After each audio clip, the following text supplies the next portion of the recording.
Komika Marshall Widianto akhirnya membongkar waktu pernikahan dengan Yansen Indiani alias Jason x JKT48.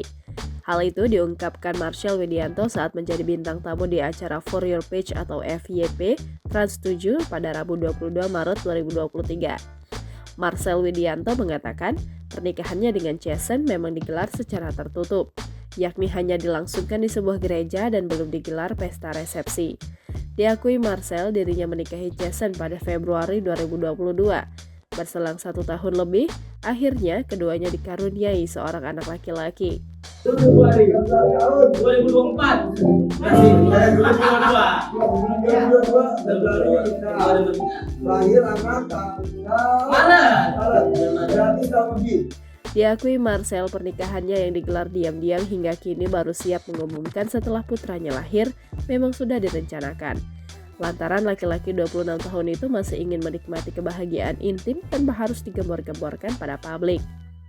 Pada kesempatan itu, Marcel juga mengungkapkan ketakutannya jika mengumumkan pernikahan lebih awal. Ia mengaku takut terjadi hal-hal buruk dalam pernikahannya yang masih seumur jagung itu. Pun ia turut menyinggung soal pernikahan artis yang kerap bubar meski baru berlangsung singkat. Di akhir, Marcel mengungkapkan soal masa pacaran dengan Jason.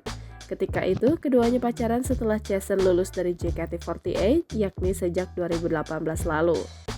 Marcel Widianto membuat heboh warganet lewat postingan kelahiran anak di akun pribadinya pada 18 Maret 2023. Selain mengunggah foto sang anak, Marcel juga membagikan foto pernikahannya dengan Jason.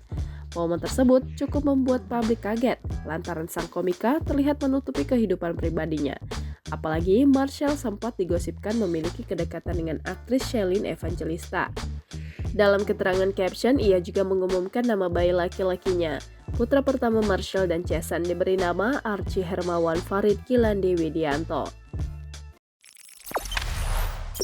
Jangan lupa subscribe, share, komen, dan like ya!